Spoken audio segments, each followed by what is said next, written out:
Hello and welcome into Friday afternoon's edition of the Arizona State Sun Devils Insider Podcast.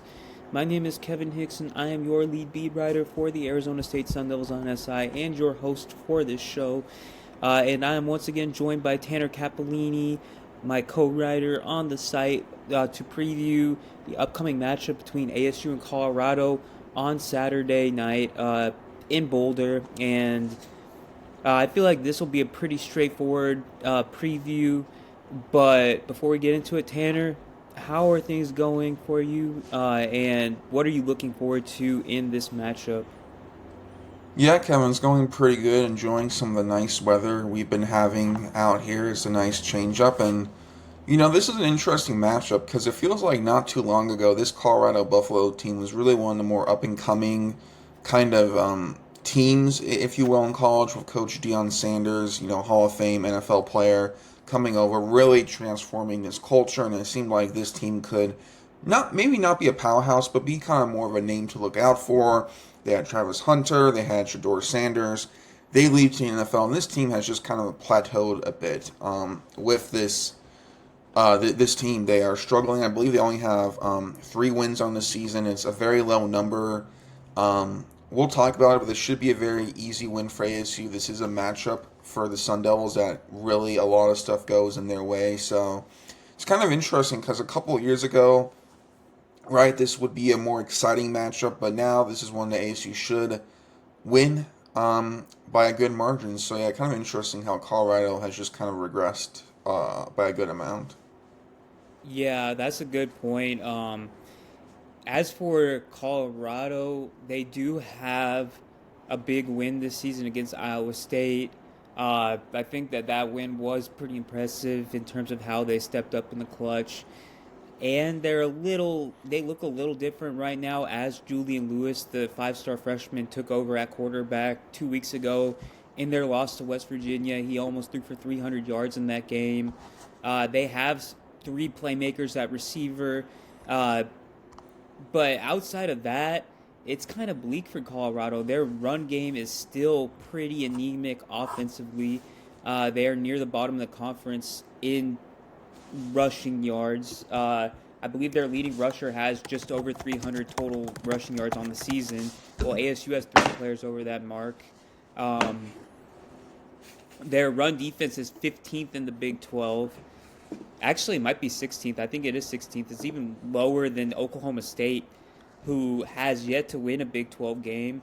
So there's certainly pluses and minuses when you look at Colorado, and I kind of feel like we'll touch upon a little bit of that, each of those factors. But firstly, I want to go to the run defense and what Marcus Arroyo has to do to unlock the code, to exploit them like a Utah did, like an Arizona did. We've seen in recent weeks those teams scored 53 and 52 points against them. So Tanner, how do you feel about the vitality of getting the run game going in the early stage of the game, like we've discussed pretty frequently going into recent games? Yeah, I'm going to be honest. I really don't think that ASU needs to have a successful running game in order to win. I think that Colorado's secondary has really struggled. I know that's kind of been an issue in the kind of Colorado regime as of in under Deion Sanders. Even when this team was kind of successful a couple of years ago, they were really struggling with the defense in the secondary, and they had a lot of high scoring shootouts. So this is something that a lot of fans with Colorado have been upset with, and this secondary is just not the best unit, and I think that ASU could really have a great game passing. I wrote a recent piece for ASU on SI where I really said I think this is going to be a game where Jeff Sims' completion might not look the best. He might be hitting around 50, 55%, maybe 60, but he could have a lot of yards because that's how kind of these quarterbacks play against Colorado. They almost go big play hunting where the completion percentage is not the best, but they get a ton of yards. I will say with rushing, I do think this could be a big game from Jeff Sims on the ground. This team has really struggled with rushing quarterbacks. They played West Virginia November 8th, and they gave up a couple yards to Scotty Fox. They gave up 58 yards to him. When they played Iowa State, Rocco Beck has some good rushes against him. So this team's just quarterback run defense is pretty bad.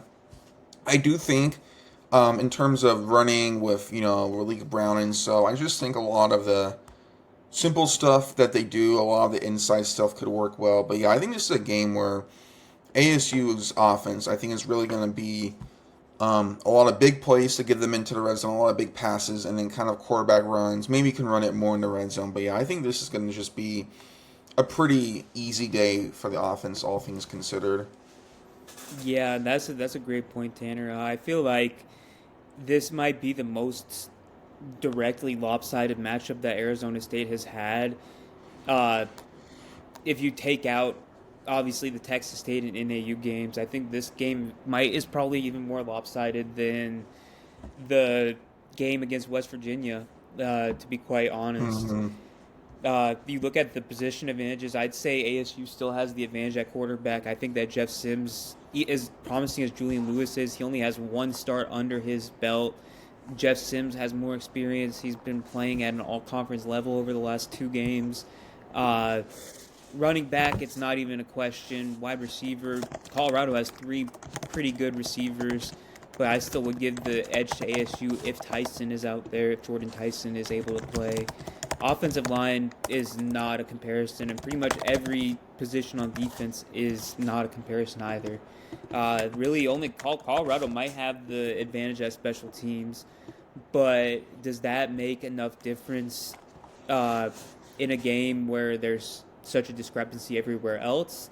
And going into the Julian Lewis conversation, I kind of feel like one of the things that makes it a very tough climb up for Colorado, even though they have the home field advantage and everything, is that they are very, very dependent on him to make plays. They're very, very dependent on him to extend plays. They're very dependent on him to uh, create out of nothing, really, because the structure breaks down so quickly with the subpar offensive line they have relative to other Big 12 teams. And as talented as he is, we got to keep on recognizing that he's a freshman and he's probably prone to make a mistake, especially against the defense that we all know likes to create turnovers. So, Tanner, what are your thoughts about that? Just the offense defense matchup between Colorado and ASU from the perspective of Julian Lewis and Colorado.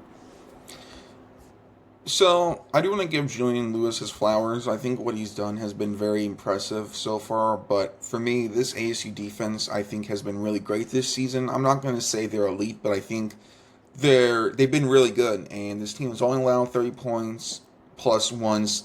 And I do think you saw last week ASU played West Virginia, and you had Scotty Fox, who was kind of similar to Lewis, where he was kind of getting some momentum, and we saw that he struggled against ASU for most of the game. They had a couple splash plays, but I think ASU's defense really does a great job against some of these kind of quarterbacks that kind of come in, kind of the second man, the next man up. ASU's done a really great job with that. Where I am concerned a bit is Amarian Miller, the Colorado receiver. He's had a really good season. He has been someone who has played great for them. So I'm interested to see, but again, ASU has a really good um, secondary with Keith Abney, Javon Robinson. So I think they should do well. The one thing that I am a bit, I don't, yeah, I mean, I guess I'll say worried is that we've seen this defense. They'll play really good, and then they'll just give up these big play touchdowns. And that is something Colorado has been good at under kind of the Deion Sanders regime. It seems like that they've always done good at kind of the big play, offensive touchdown scoring on one or two plays. So that is interesting. It is something that I think this defense has to look out for. I think the overall, especially on the D line, this ASU team matches up so well. So yeah, overall I feel good about the defense, but a bit of a concern about the big play allowedness. Yeah, that's a great point, Tanner. Uh, Marion Miller, like you brought up, he has really come on the last couple of weeks. I believe he has over 200 yards and three touchdowns over the last two games, uh, averaging 19 yards a catch so far this season. So he is absolutely a vertical threat. They have two more receivers. within the roster that have shown promise as well. Their numbers don't pop off the stat sheet. Those players are Joseph Williams and Sincere Brown. But you look at all three of those guys, and they average at least 15 yards a catch. So the vertical passing game is a very good point. Thank you for bringing that up because I've I've been focused on that a little bit, but sometimes when you look at the discrepancies elsewhere, it gets lost in the fray a little bit. So we know ASU almost lost their game against West Virginia because of the big play. Uh, it happens pretty much week in and week out. There's the two or three big plays that they give up that not only inflate the overall team stats, it makes their defense look worse than it really is. It also puts the game in jeopardy at certain points. And I don't think that it's going to be the case against Colorado, but that is something worth bringing up. And that leads me into kind of discussing our X factors for this game. Tanner, what's one player that you believe is going to make a major difference in this game? All right, I'm gonna cheat a bit. I'm gonna go one on each side. So for the offense, I'm gonna go with Jalen Moss. He's been heating up lately. I did a piece on him recently with on ASU and SI. So check that out. I'm really proud of the way that piece came out. I've been proud of watching him play. I know he had a kind of slow start to the season with injuries and stuff, but he's picking it up. And one thing that I have noticed with Colorado's defense, they don't allow a ton of yards to one receiver in particular, but a lot of offenses against Colorado's defense distribute the ball. You'll kind of see that a lot of opposing offenses against Colorado will have 4 or 5 receivers with like 2 or plus catches, kind of all of them around that 40, 50 yard mark. And I think, Jordan Tyson is coming back, correct, in this game. Yeah, I think that is the plan as of right now. But Okay, so it's this more of a game time decision. But I'd say right now I feel like 75-25 about it in terms of like optimism. Yeah. Okay, so Tyson could be back, so there might be if he does play, there's going to be I think a good amount of focus on him. But yeah, I think John Moss could have a good game just due to Colorado's defense struggling against multiple receivers, and then defensively, I'm going to go CJ Fight. I just feel like this Colorado offensive line has struggled, and I think that getting pressure on Lewis, like you said, is going to be key. So I'm going to go CJ Fight here. Could be anyone else on the defensive line, but yeah, I'm going to go with CJ Fight. So yeah, Jalen Moss and CJ Fight are going to be my X factors for this matchup. That's great, great points, Tanner.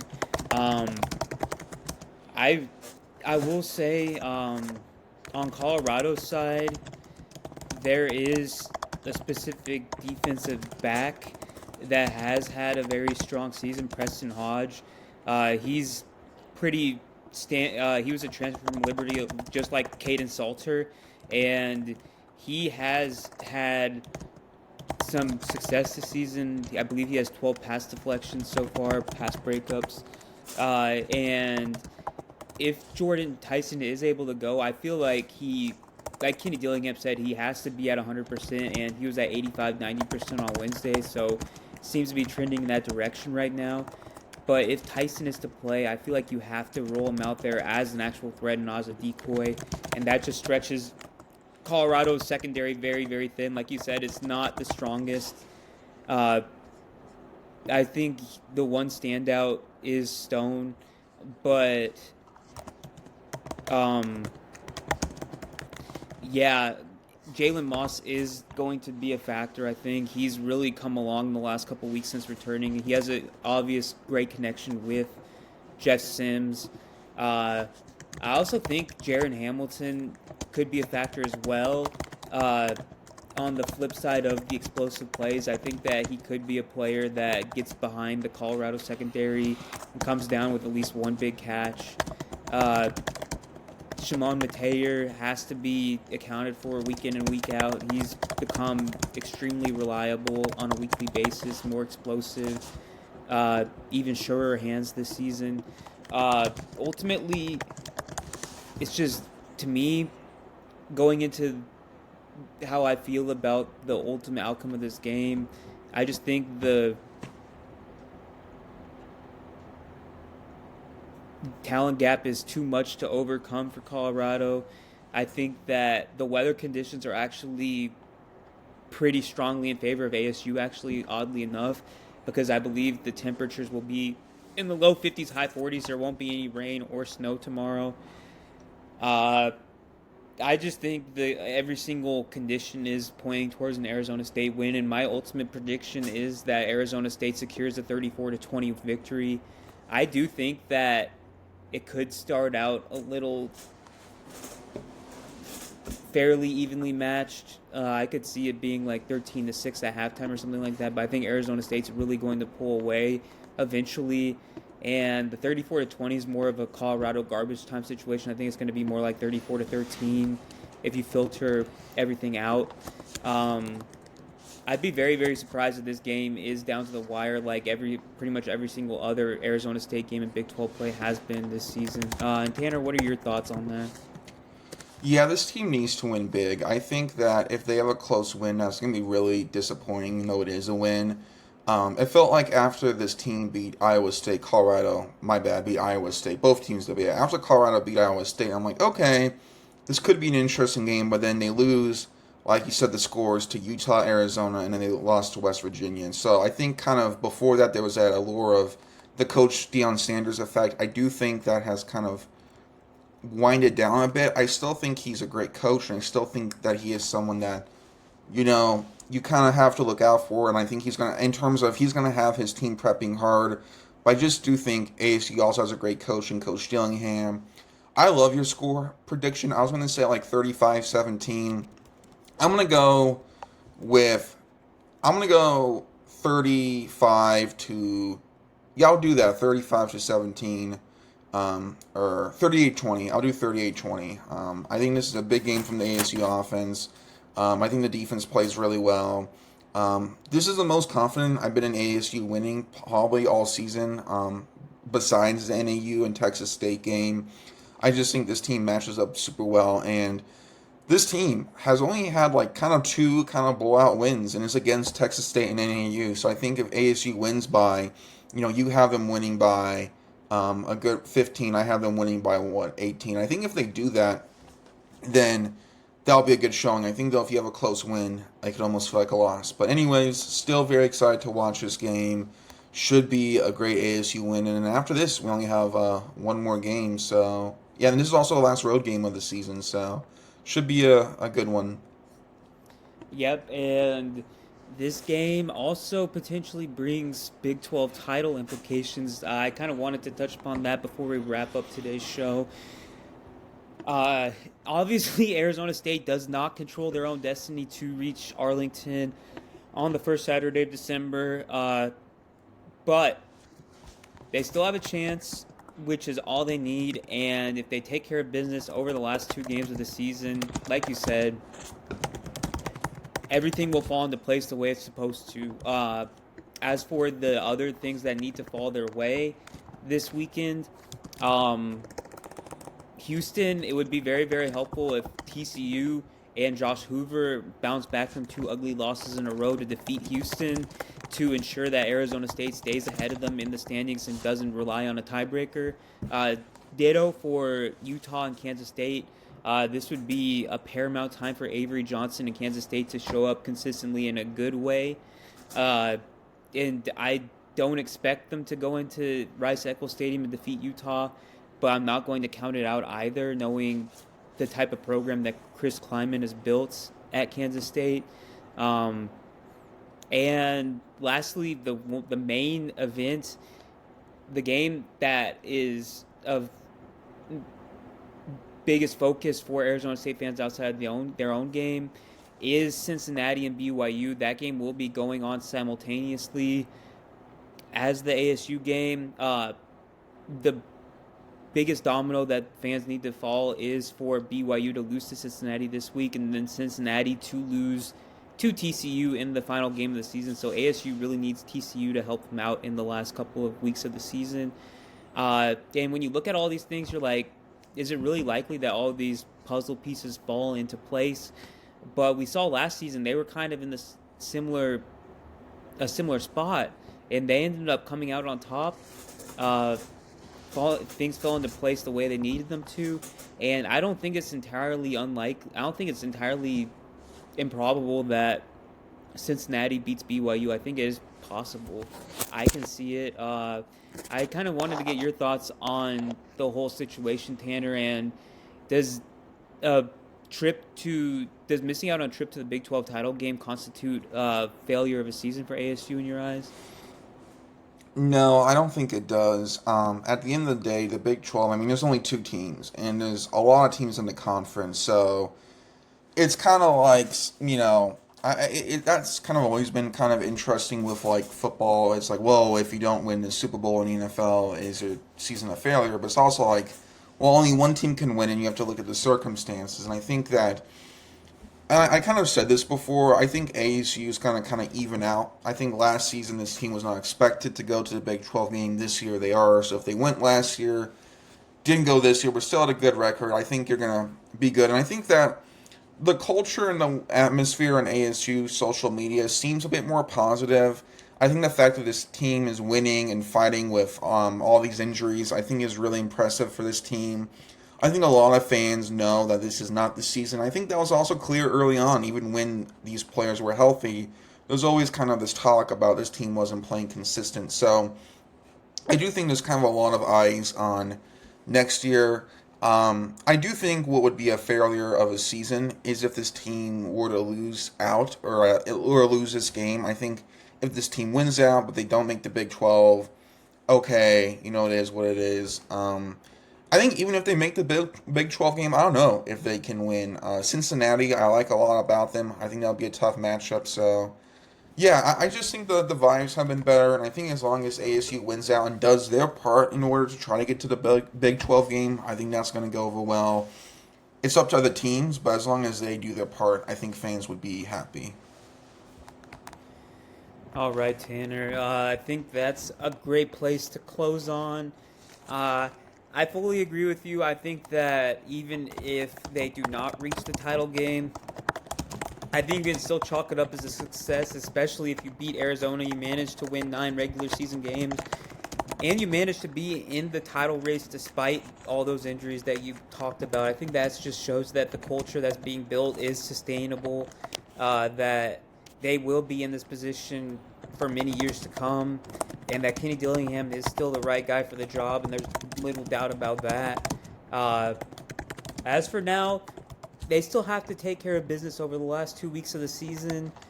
They are in a position to do so, I believe. And stay tuned with Arizona State on SI for game coverage between Arizona State and Colorado. The kickoff is at 6 p.m. Mountain Standard Time tonight. Like I said, keep track of all the game coverage with Tanner and I on ASU on SI. And thank you so much for tuning into this edition of the Sun Devils Insider Podcast, and I will see you with a new edition post-game tomorrow.